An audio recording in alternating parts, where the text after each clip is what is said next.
Sometimes, the greatest acts of courage go unnoticed. Until someone makes the mistake of forgetting what honor really looks like. This is the story of a man who gave everything for his country. And a dog who gave everything for that man. Today's story will make you angry, make you think, and maybe, just maybe, restore your faith in what's right. Samuel Briggs wasn't trying to make a scene.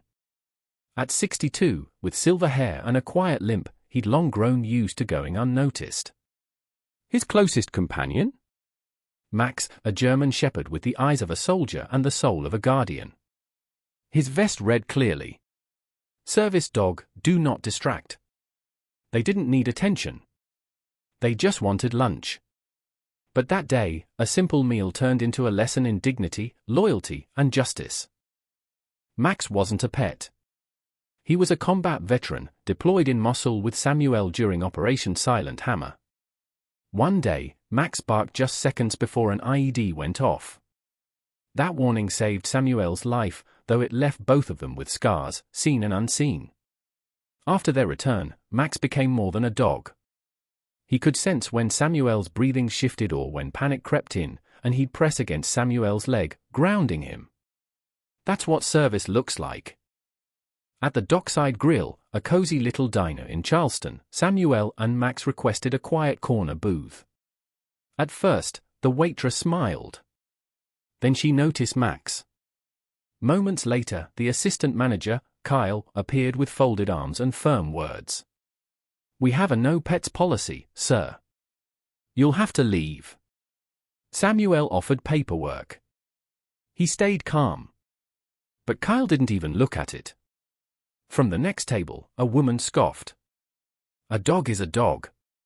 Military or not." Samuel stood. Proud. Composed. "This dog pulled me from burning wreckage. He's saved lives. I won't leave him behind." But they still turned him away. Samuel sat on a bench across the street, sharing a sandwich with Max. Students nearby laughed, took photos, made jokes. Another PTSD guy with a fake war story. But Samuel didn't respond. Instead, he pulled a photo from his wallet, the two of them, covered in dust and blood, after that blast in Mosul. Max had been there when it counted. And he was still here, even as strangers sneered. Not everyone stayed silent. One waitress, Rachel, deleted her phone recording. Then she walked to the kitchen, packed the special of the day, scribbled a note, and walked across the street. She handed Samuel the box with a simple message. "We were wrong. Please, let us make it right." Samuel looked at her. Max wagged his tail once. Sometimes, that's all the reply you need. 2 hours later, the door of the diner opened again. This time, 5 Marines walked in, full dress blues, boots polished, shoulders square. At the front was Captain Elijah Reyes, commanding officer of the 82nd Airborne, Bravo Company. He stepped up to the counter. "We're here for Master Sergeant Samuel Briggs and his service dog, Maximum." Silence fell. Phones came out. Even the manager froze. "That man saved for soldiers under my command." "Max, yes, the dog, has more confirmed saves than most combat medics." "And your restaurant just turned them away." He didn't yell. He didn't threaten. He simply placed a framed photo on the counter. Samuel and Max. Side by side. Captioned with one word. "Brothers." Then they walked out. The next morning, a new sign appeared in the diner's window. "We proudly welcome all veterans and their service companions." Samuel's old booth? It now held a plaque. "Reserved for Sergeant Briggs and Max, always welcome." The assistant manager resigned. And that waitress, Rachel? She helped launch a monthly veterans dinner night, where former service members gather, share stories, and are honored like they should be. Here's the thing. This may be a dramatized story, but it's built on real experiences.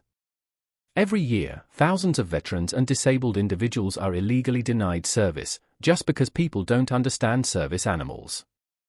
According to the Americans with Disabilities Act, service dogs are not pets.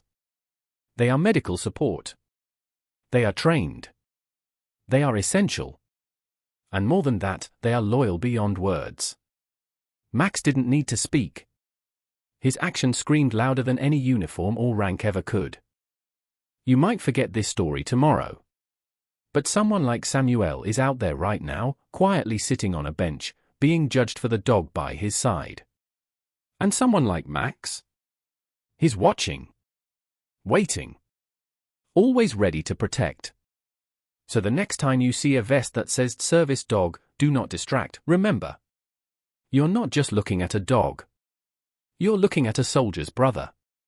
A partner. A hero. If this story moved you, share it. Not for views. Not for likes. But so we never forget the quiet heroes, human and canine, who've given us more than we'll ever know. Right pointing black triangle # subscribe to incredible stories, where courage, memory, and justice never go unheard.